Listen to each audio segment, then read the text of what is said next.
నిన్న మాజీ మంత్రి కారుమూరి నాగేశ్వరరావును కూడా హైదరాబాద్లోని తన ఫ్రెండ్ నివాసంలో అదుపులోకి అయితే తీసుకున్నారు. వాస్తవానికి కారుమూరి నాగేశ్వరరావు హైదరాబాద్లో తన ఇంట్లో కాకుండా తన ఫ్రెండ్ ఇంట్లో తలదాచుకునే ప్రయత్నం చేశాడు. ఎందుకంటే హైకోర్టు, సుప్రీంకోర్టు రెండు చోట్ల కూడా కారుమూరి నాగేశ్వరరావుకి ఊరట లభించలేదు. ఈ విషయంలో ఇన్వాల్వ్ అవ్వడానికి ఎవరూ ముందుకు రాలేదు. ఎందుకంటే ఇది ఈడీ కేసు కాబట్టి, మనీ లాండరింగ్ జరిగిందనడానికి ఆధారాలు ఉన్నాయి కాబట్టి, ఎప్పటికే దాదాపుగా 37 కోట్ల రూపాయల ఆస్తులు సీజ్ కూడా చేశారు కాబట్టి ఈ విషయంలో ముందస్తు బెయిల్ ఇవ్వడానికి కోర్టులు అయితే నిరాకరించాయి. దీంతో ఇక అరెస్టు తప్పదు అనుకున్నటువంటి నాగేశ్వరరావు తప్పించుకునే ప్రయత్నంలో భాగంగా తన ఫ్రెండ్ నివాసంలో తలదాచుకుంటే ఆ ఈడీ అధికారులు పసిగట్టి నిన్న సాయంత్రం 4:30 గంటలకి సమయంలో అయితే అదుపులోకి తీసుకోవడం జరిగింది. సో ఇప్పుడు మనం మాట్లాడుకునేది లిక్కర్ స్కామ్ కాదు, లిక్కర్ స్కామ్లోనే ఒక పార్ట్ అయినటువంటి లిక్కర్ రవాణా స్కామ్కి సంబంధించి మనం మాట్లాడుకుంటాం. వాస్తవానికి ఈ గతంలో ఈ లిక్కర్ రవాణా అనేది జాయింట్ కలెక్టర్ల కమిటీ ఆధ్వర్యంలో నిర్ణయించేవారు. అంటే ప్రతి జిల్లాలో కూడా లిక్కర్ బెవరేజెస్ కార్పొరేషన్ నుంచి మద్యం షాపులకు తరలించడానికి జిల్లా జాయింట్ కలెక్టర్ల ఆధ్వర్యంలో ఒక కమిటీ ఉండేది. వాళ్ళు డిసైడ్ చేసేవాళ్ళు. అప్పట్లో ఎంత ఇచ్చేవాళ్ళు? ఒక క్వార్టర్ కేసుకి దాదాపుగా 19 నుంచి 20 రూపాయలు అప్పట్లో ఇచ్చేవాళ్ళు. ఏది? రవాణా ఛార్జీల కింద. తరువాత ఏం జరిగింది? వైసీపీ అధికారంలోకి వచ్చిన తర్వాత ఇలా అయితే మనకేమీ మిగలటం లేదు. సో కాబట్టి ఇప్పుడు జాయింట్ కలెక్టర్ల ఆధ్వర్యంలో ఉన్నటువంటి పవర్స్ అన్నిటినీ కూడా మనం లాగేసుకోవాలని చెప్పి ఏం చేశారంటే, అప్పుడు ఎండీగా ఉన్నటువంటి వాసుదేవరెడ్డి చేత ఈ జాయింట్ కలెక్టర్ల ఆధీనంలో ఉన్నటువంటి పవర్స్ మొత్తాన్ని కూడా సెంట్రలైజ్ చేస్తూ బెవరేజెస్ కార్పొరేషన్ ఆధ్వర్యంలోకి తీసేసుకున్నారు. ఎప్పుడైతే బెవరేజెస్ కార్పొరేషన్ ఆధ్వర్యంలోకి మొత్తం రవాణా అంతా కూడా వాళ్ళ చేతిలోకి వచ్చిందో, వాళ్ళు తెలివిగా సిగ్మా లాజిస్టిక్ అనే ఒక సంస్థను తెర మీదకి తీసుకొచ్చారు కాంట్రాక్ట్ ఇవ్వడానికి. ఎవరిది సిగ్మా లాజిస్టిక్ అంటే రాజు కసిరెడ్డి ముసుగు సంస్థ అనేది అధికారులు చెప్తున్నటువంటి మాట. Okay right. రాష్ట్రం మొత్తాన్ని ఎవరికి ఇచ్చారు? సిగ్మా లాజిస్టిక్కి ఇచ్చారు కాంట్రాక్టు, రవాణా కాంట్రాక్టు. తర్వాత ఏం చేశారు? అక్కడి నుంచి సబ్ కాంట్రాక్ట్లు ఇచ్చారు కొంతమందికి. అందులో ఒక సబ్ కాంట్రాక్టే ఈ కారుమూరి నాగేశ్వరరావు తీసుకున్నాడు. సుదర్శన్ కన్స్ట్రక్షన్స్ అని చెప్పి ఒక సబ్ కాంట్రాక్టు సంస్థకు సబ్ లీజ్కి ఇచ్చారు. వాస్తవానికి ఎవరిది సుదర్శన్ అనే కంపెనీ? ఎవరిదయ్యా ఇది? ఈ సబ్ కాంట్రాక్ట్ తీసుకుంది ఎవరయ్యా అంటే వీళ్ళ ముసుగు సంస్థ. అది బయట సంస్థ కాదు. ఈ సుదర్శన్ అనేది ఎవరి సంస్థ? కారుమూరి నాగేశ్వరరావు సంస్థ. అది అధికారులు విచారణలో గుర్తించారు. వీళ్ళ ముసుగు సంస్థ. అది కాకుండా వీళ్ళు తెలివిగా ఇంకో పని కూడా చేశారు. అప్పట్లో భవిష్యత్తులో ఇలా విచారణలో లేకపోతే ఇంకోటో వస్తే తప్పించుకోవడం కోసం ఏం చేశారంటే, మళ్ళీ సుదర్శన్ సంస్థ నుంచి కారుమూరి నాగేశ్వరరావు తనయుడు సబ్ కాంట్రాక్ట్ తీసుకున్నట్టుగా ఒక పత్రం సృష్టించారు. కానీ అది ఫేక్ పత్రం. కేవలం ఇలాంటి ఆరోపణలు వచ్చినప్పుడు తప్పించుకోవడానికి సృష్టించిన పత్రమే అది తప్ప వాస్తవానికి అసలు సుదర్శన సంస్థే వీళ్ళది. మళ్ళీ దాని నుంచి సబ్ కాంట్రాక్ట్ తీసుకోవాల్సిన అవసరం వీళ్ళకి లేదు. కానీ లీగల్గా రేపొద్దున తప్పించుకునే అవకాశం కోసం వాళ్ళు చేసినటువంటి ప్రయత్నం ఇది కూడా ఈడీ అధికారులు పసిగట్టారు. మొత్తంగా ఇప్పుడు ఈడీ అధికారులు చెప్పే లెక్క ప్రకారం 90 కోట్ల రూపాయలు కారుమూరి నాగేశ్వరరావు తనయుడు సునీల్ ఖాతాకు కావచ్చు, ఆయన కోడలు కీర్తి ఖాతాకు కావచ్చు 90 కోట్ల రూపాయల లావాదేవీలు జరిగాయి. ఇవి మొత్తం కూడా దీనికి సంబంధించిందేననేది ఈడీ అధికారులు చెప్తున్నమాట. పైగా ఆయన మంత్రిగా ఉన్న సమయంలో ఆయన వాహనాలకు డీజిల్, పెట్రోల్ దగ్గర మొదలుపెట్టి ఆయన నిర్వహించినటువంటి కొన్ని కార్యక్రమాల వరకు అన్నిటికీ కూడా ఈ డబ్బునే వాడినట్టుగా కూడా ఈడీ అధికారులు గుర్తించారు. దీనిలో భాగంగా గతంలోనే 37 కోట్ల రూపాయల ఆస్తులు ఆల్రెడీ జప్తు చేశారు. అందులో వాహనాలు ఉన్నాయి, అతనికి చెందినటువంటి వ్యాపారం ఏదో ఉంది, ఇళ్ళు ఉన్నాయి. వీటన్నిటిని కూడా ఆల్రెడీ ఈడీ అధికారులు ఇప్పటికే జప్తు చేశారు. ఇదే కేసులో ఆల్రెడీ కారుమూరి నాగేశ్వరరావు తనయుడు అరెస్ట్ అయ్యి ప్రస్తుతానికి హైదరాబాద్ చెంచల్గూడ జైల్లో ఉన్నాడు. ఇంకా బయటకు రాలేదు. ఇదే ఈడీ అధికారులు కారుమూరి నాగేశ్వరరావు తనయుడిని కూడా అరెస్ట్ చేశారు. అరెస్ట్ చేసిన తర్వాతే కారుమూరి నాగేశ్వరరావు బెయిల్ కోసం హైకోర్టు, సుప్రీంకోర్టుల చుట్టూ తిరిగిన ముందస్తు బెయిల్ కోసం కోర్టులు ఎక్కడా కూడా రక్షణ కల్పించాల. ఎందుకంటే ఈడీ దగ్గర స్పష్టమైన ఆధారాలు ఉన్నాయి. బ్యాంకు లావాదేవీలు అన్నిటికీ మించి వీళ్ళ కుటుంబ సభ్యుల బ్యాంకు లావాదేవీలే ప్రధాన ఆధారంగా ఉన్నాయి. దాంతో ఈడీ మూలాలు లాగే ప్రయత్నంలో భాగంగా నిన్న కారుమూరి నాగేశ్వరరావుని అయితే అరెస్ట్ చేయడం జరిగింది. ట్విస్ట్ ఏంటో తెలుసా? వైఎస్ఆర్సీపీ మాత్రం చంద్రబాబు నాయుడు కక్ష సాధింపు, రెడ్ బుక్ రాజ్యాంగంలో మరొక అరెస్ట్ అని చెప్పి వైసీపీ సోషల్ మీడియాలో కావచ్చు, వైసీపీ మీడియాలో కావచ్చు ప్రచారం చేస్తున్నారు. అరెస్ట్ చేసింది ఎవరు? ఎన్ఫోర్స్మెంట్ డైరెక్టరేట్ అధికారులు. వాళ్ళకి రాష్ట్ర ప్రభుత్వానికి సంబంధమే లేదు. ఈ విషయం జగన్కి బాగా తెలుసు. ఎందుకంటే ఆయన మీద కూడా ఈడీ కేసులు ఉన్నాయి. ఈడీ కేసులు ఎవరి చేతుల్లో ఉంటాయి, ఎవరి ఆధ్వర్యంలో ఆ సంస్థలు నడుస్తాయి అనేది జగన్మోహన్ రెడ్డికి బాగా తెలుసు. ఈడీ అరెస్ట్ చేస్తే ఎవరిని ప్రశ్నించాలి? వీళ్ళు నరేంద్ర మోదీని ప్రశ్నించాలి. ఎందుకంటే కేంద్రం ఆధ్వర్యంలో ఉంది. నరేంద్ర మోదీని పల్లెత్తి మాట అనే దమ్ము కానీ ధైర్యం కానీ వైఎస్ఆర్సీపీకి లేదు.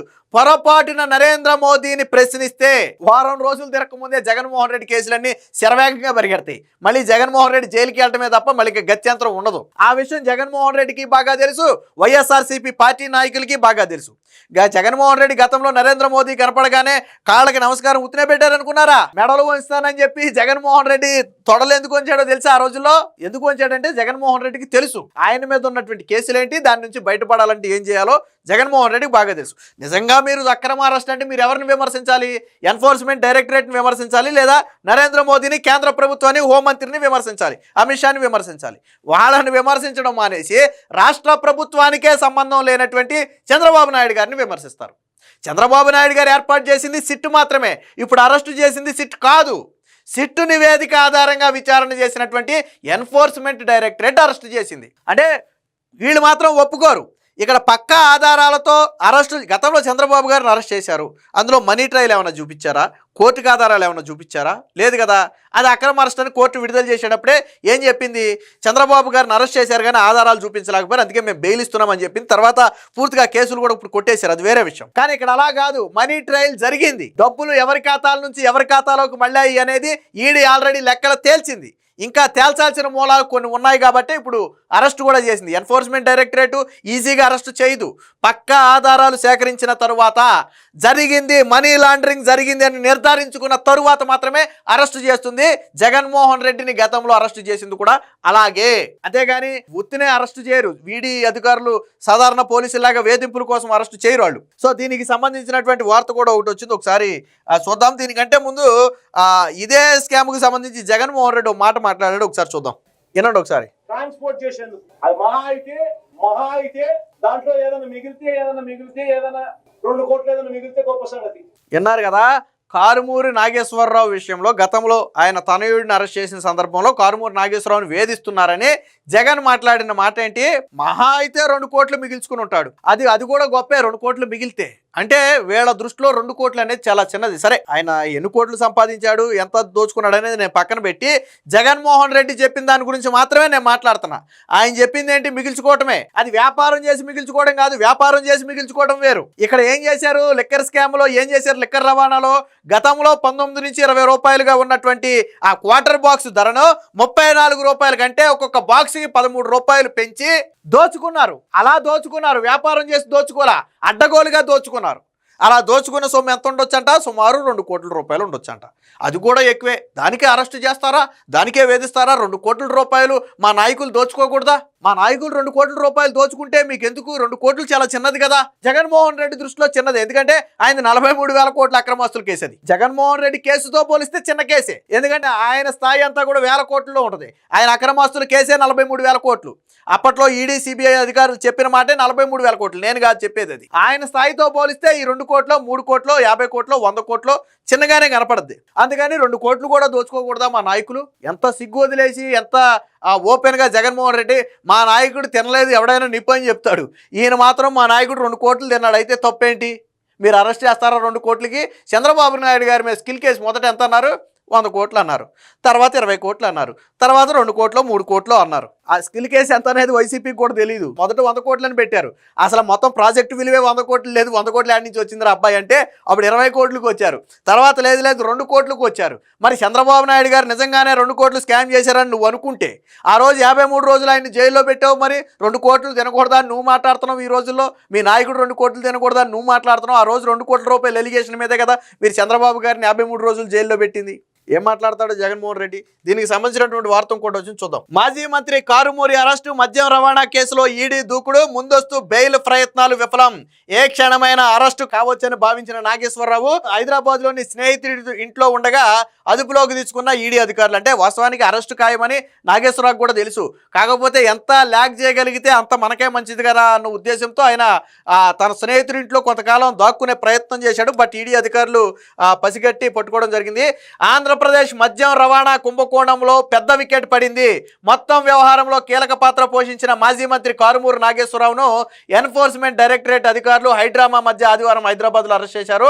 కారుమూరు తన మిత్రుడి ఇంట్లో ఉండగా ఈడీ అధికారులు అదుపులోకి తీసుకున్నారు. ఇదే కేసులో ఇప్పటికే ఆయన కుమారుడితో పాటు మిగిలిన నిందితులను ఈడీ అరెస్టు కూడా చేయడం జరిగింది. మద్యం ధరలను ఇష్టారాజ్యంగా నిర్ణయించడం, మామూలు ఇచ్చిన సంస్థలకే మద్యం అమ్మకాలకు అవకాశం ఇవ్వటం వంటి అవకతవకలకు పాల్పడ్డ వైకాపా ప్రభుత్వ పెద్దలు తద్వారా భారీగా కూడగట్టుకున్నట్లుగా సిట్టు నిగ్గు తేల్చింది. ఇది ఒక ఎత్తు అయితే ఏపీ బెవరేజెస్ కార్పొరేషన్ డిపోల నుంచి దుకాణాలకు మద్యం సరఫరాను వైకాపా పెద్దలు చేతివాటం చూపారు. సిఐడి రెండు అంశాలపై వేరువేరుగా కేసులు నమోదు చేయగా వీటి ఆధారంగా ఇందులో నిధులు మళ్లింపుకు సంబంధించి ఈడీ మరొక కేసు నమోదు చేసింది. ఇలా కొట్టివేసిన నిధులు ఎటు వెళ్ళాయనే అంశంపై దర్యాప్తు మొదలుపెట్టింది. సో ఇందులో భాగంగానే ఈ అరెస్ట్ అయితే జరిగింది. వాస్తవానికి తొలుత ఈ కాంట్రాక్ట్ ను Sigma supply chain solution private limited దగ్గించుకుంటే అక్కడి నుంచి సుదర్శన్ కన్స్ట్రక్షన్స్ అనే సంస్థ, ఇది మంత్రి కారుమూరు నాగేశ్వరరావు ముసుగు సంస్థ. సో ఆ సంస్థ నుంచి వీళ్ళు సబ్ కాంట్రాక్ట్ తీసుకున్నారు. ఈ సబ్ కాంట్రాక్టు ఇప్పించడంలో చక్రం తిప్పిన వ్యక్తే నాగేశ్వరరావు. ఈడీ అధికారులు చెప్పింది కూడా అదే. తాను మంత్రిగా ఉండి తన అధికారాన్ని ఉపయోగించి తన కొడుకుకి సబ్ కాంట్రాక్ట్ ఇప్పించాడు. సబ్ కాంట్రాక్ట్ ఇచ్చిన తరువాత కూడా దాదాపుగా 90 కోట్ల రూపాయలు కారుమూరు నాగేశ్వరరావు తనయుడు సునీల్ ఖాతాలో కావచ్చు, వాళ్ళ కోడలైనటువంటి కీర్తి ఖాతాలో కావచ్చు, మొత్తంగా 90 కోట్ల రూపాయల ట్రాన్సాక్షన్స్ జరిగాయి. ఇవన్నీ కూడా అంటే డబ్బులు కూడా ఎలా వచ్చేదంటే ఫస్ట్ బెవరేజెస్ కార్పొరేషన్ నుంచి సిగ్మా సప్లై చైన్కి డబ్బులు వచ్చాయి, సిగ్మా నుంచి సుదర్శన్కి వచ్చాయి, సుదర్శన్ కన్స్ట్రక్షన్స్ నుంచి ఇటు సునీల్ ఖాతాలోకి కీర్తి ఖాతాలోకి వచ్చాయి. సో అంటే డబ్బులు కూడా ఒక చైన్ ప్రకారం తీసుకొచ్చారు. కానీ వాస్తవానికి సుదర్శన్ కన్స్ట్రక్షన్ అనేది కారుమూరు నాగేశ్వరరావు ముసుగు సంస్థ. ఇది నేను చెప్తుంది కాదు, ఈడీ అధికారులు సిట్ అధికారులు ఇద్దరు చెప్పింది కూడా ఆ మాటే. ఇది ఒక ముసుగు సంస్థ. సో దీన్ని ఇప్పుడు అంటే తీగలాగితే డొంక కదిలినట్టుగా గతంలో కారుమూరు నాగేశ్వరరావు ఇంట్లో సోదాలు చేస్తుంటే, ఆయన కుమారుడి ఇంట్లో సోదాలు చేస్తుంటే వాళ్ళకు ఒక ఫోన్లో ఒక ఫోటో దొరికింది. ఏంటో తెలుసా ఫోటో? హవాలా లావాదేవీలకి సంబంధించినటువంటి ఒక కరెన్సీ నోటు ముక్క. మీకు హవాలా అంటే సినిమాల్లో చూసే ఉంటారు కదా, ఒక కరెన్సీ నోటు ముక్కను చింపిస్తారు, మనం ఇక్కడ డబ్బులు ఇచ్చేస్తే మనకి ఎక్కడ కావాలో అక్కడికి వెళ్ళిపోయి ఆ ముక్కను చూపించి డబ్బులు తీసుకోవచ్చు వాళ్ళ ఏజెంట్ దగ్గర. సో ఇది హవాలా మార్గంలో నడిచే బిజినెస్, ఇది సినిమాల్లో చూసుంటాం. సో యాజ్ ఇట్ ఈజ్గా కారుమూరు నాగేశ్వరరావు ఇంట్లో సోదాలు చేసినప్పుడుగా ఆ హవాలా ముక్క దొరికింది, ఫోటో దొరికింది. హవాలా ముక్క ఫోటో వాళ్ళ ఫోన్లో దొరికింది. తర్వాత తీగలాగితే అర్థమైంది ఏంటంటే వీళ్ళు డబ్బుల్ని హవాలా మార్గంలో వేరొక ప్రాంతంలో తీసుకున్నారంటే ఇక్కడ దోచేసిన డబ్బుని ఇక్కడ ఇచ్చేసి వేరొక ప్రాంతంలో, అది వేరే రాష్ట్రం కావచ్చు, దేశం కావచ్చు, లేదా ఇంకెక్కడైనా కావచ్చు, సో తీసుకున్నారు అనేది అప్పుడు సిట్ అధికారులు కావచ్చు, ఈడీ అధికారులు కావచ్చు నిర్ధారణకు వచ్చారు. దాని మీద కూడా విచారణ జరుగుతుంది. ఇప్పుడు నాగేశ్వరరావుని అదుపులో తీసుకున్నారు కాబట్టి ఇప్పుడు దాని మీద వివరాలు అడుగుతారు. ఆ కరెన్సీ నోటు ముక్క ఎవరిచ్చారు, ఎక్కడ ఇచ్చారు, ఎవరికి ఎంత డబ్బు ఇచ్చారు అనే విషయాలు కారుమూరు నాగేశ్వరరావు కానీ ఆయన కొడుకు కానీ చెప్పాల్సి ఉంటుంది. ఈడీ అధికారులు మొత్తం లాగుతారులేండి. సో ఇది అంటే ఇది మెలికల మొత్తం, మళ్ళీ నేను మాట్లాడేది మళ్ళీ మొత్తం లిక్కర్ స్కామ్కి సంబంధించి కాదు, అది వేరు. అది 2000 కోట్లు 3000 కోట్లు అది వేరు. ఇప్పుడు మనం మాట్లాడుకునేది కేవలం రవాణాకు సంబంధించి 400 కోట్ల వ్యవహారం. ఇప్పుడు కారుమూరు నాగేశ్వరరావు అరెస్ట్ అయినా, ఆయన కొడుకు అరెస్ట్ అయినా ఈ రవాణాకు సంబంధించినటువంటి కేసులో అరెస్ట్ అయ్యారు. ఇది కూడా లిక్కర్ స్కామ్లో భాగమే, ఇది కూడా ఒక రకంగా స్కామే. కాకపోతే మనం చెప్పుకున్న లిక్కర్ స్కామ్, అసలు మెయిన్ లిక్కర్ స్కామ్ వేరు. ఏదైతే ఎంపీ మిథున్ రెడ్డి అరెస్ట్ అయ్యారో, చెవిరెడ్డి భాస్కర్ రెడ్డి అరెస్ట్ అయ్యాడో, రాజకాశి రెడ్డి అరెస్ట్ అయ్యాడో, బెవరేజెస్ కార్పొరేషన్ ఎండీగా ఉన్నటువంటి వాసుదేవరెడ్డి అరెస్ట్ అయ్యాడో, ఇదంతా మెయిన్ టీం. ఇది వీళ్ళేంటంటే సబ్ టీం లాంటి వాళ్ళు, ఈ కాంట్రాక్ట్ తీసుకున్నటువంటి టీంలో భాగం. సో వీళ్ళు అరెస్ట్ అయ్యారు. దీనికి సంబంధించి ఈడీ కొన్ని వివరాలు కూడా వెల్లడించింది, ఒకసారి చూద్దాం. సో మద్యం రవాణా సబ్ కాంట్రాక్టును కుమారుడికి ఇప్పించింది కారుమూరు నాగేశ్వరరావే. సుదర్శన్ కన్స్ట్రక్షన్ అనేది ఆయన ముసుగు సంస్థే. రవాణా కుంభకోణంలో కొల్లగొట్టిన మొత్తం సొత్తులో 85% కారుమూరి కుమారుడు కోడల ఖాతాల్లోకే వెళ్ళింది. ఇది ఈడీ అధికారులు చెప్పేది. అంటే ఎంటైర్ మద్యం స్కాములో, రవాణా స్కాములో మెజారిటీ భాగం అనేది కారుమూరి నాగేశ్వరరావు కొడుకు సునీల్ ఖాతాలోకి, ఆయన కోడలు కీర్తి ఖాతాల్లోకి వెళ్ళినట్టుగా చెప్తున్నారు. వాసుదేవరెడ్డి, రాసు గజరెడ్డితో కలిపి ఈ దందాను వీళ్ళు చేసినట్టుగా ఈడీ అధికారులు గుర్తించారు. సో ఈడీ విచారణలో ఇవన్నీ వెలుగులోకి రావటంతో ఇప్పుడు కారుమూరి నాగేశ్వరరావుని అయితే అరెస్టు చేసినట్టుగా అయితే తెలుస్తుంది. మీకు ఇక్కడ గతంలో చూడొచ్చు, గతంలో కిలోమీటర్కు ఒక్కొక్క మద్యం కేసు కిలోమీటర్కు 19.68 పైసలు, అంటే దాదాపుగా 20 రూపాయలు ఇచ్చేవాళ్ళు. కానీ ఈ కాంట్రాక్టు వీళ్ళకి చేజిక్కిన తరువాత 32.53 రూపాయలకు పెంచారు. అంటే దాదాపుగా ఒక్కొక్క కిలోమీటర్కు ఒక కేసుకే రూపాయలు. అదే కేసు ఒక 100 కిలోమీటర్లో 50 కిలోమీటర్లో ట్రావెల్ చేసిందంటే ఇంటూ 13 రూపాయలు ఎంత అవుతుందో ఒకసారి మీరు ఆలోచించండి. మనం మాట్లాడేది ఒక కేసు గురించి, అలా వందల వేల కేసులు వీళ్ళు ట్రాన్స్ఫర్ చేస్తూనే ఉంటారు. సో చేసిన దానికి గాను బెవరేజెస్ కార్పొరేషన్ నుంచి సిగ్మాకి, సిగ్మా నుంచి సుదర్శన్ కన్స్ట్రక్షన్కి, అక్కడి నుంచి వీళ్ళ ఖాతాలో. ఇది ఈడీ అధికారులు నిన్న చెప్పినటువంటి మొత్తం. దాదాపుగా ఇప్పటికే కారుమూరి ఆయన కుటుంబ సభ్యుల పేరిట ఉన్న 37 కోట్ల రూపాయల స్థిరాస్తులను ఇటీవల ఈడీ జప్తు చేసింది. హైదరాబాద్లోని కోకాపేట, కాజాగూడలోని విలువైన స్థలాలతో పాటు అనకాపల్లి జిల్లాలో 4 హెక్టార్లో ఉన్నటువంటి గ్రానైట్ క్వారీ లీజు హక్కులతో పాటు గురుగ్రామ్లో ఉన్నటువంటి ఎలాన్ ప్యారడైజ్లో ఉన్న కమర్షియల్ యూనిట్, ఢిల్లీలోని వసుంధరా ఎన్క్లేవ్లో ఒక ప్లాటు, బ్యాంకు నిల్వలు, ఫిక్స్డ్ డిపాజిట్లు, విలాసవంతమైన వాహనాలు, వాచీలు జప్తు చేసిన ఆస్తుల జాబితాలో ఉన్నాయంటే ఈయనకి ఎక్కడెక్కడ ఆస్తులు ఉన్నాయో చూడండి. ఏకంగా గురుగ్రామ్లో ఉన్నాయి, ఢిల్లీలో ఉన్నాయి, 2 తెలుగు రాష్ట్రాల్లో ఉన్నాయి. అది కాకుండా ఒక క్వారీ వ్యాపారం ఉంది. సో వీటన్నిటినీ కూడా ఈడీ అధికారులు జప్తు చేశారు. వీటి మొత్తం విలువ దాదాపుగా అంటే బహిరంగ మార్కెట్లో ఇంకెక్కువే ఉంటుంది. ఈడీ అధికారుల లెక్క ప్రకారం అది 37 కోట్లు. అంటే బహిరంగ మార్కెట్లో మొత్తం విలువ ఒక 100 నుంచి 200 కోట్లు ఉండొచ్చు. వాటి విలువ బహిరంగ మార్కెట్ విలువ వేరే ఉంటుంది, వాళ్ళు కట్టే విలువ వేరే ఉంటుంది. సో వీటి మొత్తాన్ని కూడా అధికారులు అయితే జప్తు చేశారు. ఈ కుంభకోణంలోని ప్రధాన నిందితుడు వాసుదేవరెడ్డితో కారుమూరు నాగేశ్వరరావు అనేక సార్లు మాట్లాడినట్టుగా సిడిఆర్ విశ్లేషణలో సిట్టు తేల్చింది. ఈ కేసులో నిందితులైనటువంటి విజయ నరసింహారెడ్డి, ఈశ్వర్ కిరణ్ రెడ్డి, అలాగే షేక్ సైఫ్ అహ్మద్, బూనేటి చాణిక్య, కారుమూరి నాగేశ్వరరావు, ఆయన కుమారుడు సునీలు, కోడలు కీర్తి తదితరులతో ఎండి వాసుదేవరెడ్డి 465 సార్లు ఒకే చోట ఉన్నట్లుగా టవర్ లొకేషన్ ద్వారా గుర్తించింది. ఆ వివరాల ఆధారంగా ఈడీ దర్యాప్తు చేపట్టింది. అంటే ఇప్పుడు మనం మాట్లాడుకున్న వాళ్ళందరూ కూడా 465 సార్లు ఒకే చోట ఉన్నారు. అంటే వీళ్ళంతా ఎప్పటికప్పుడు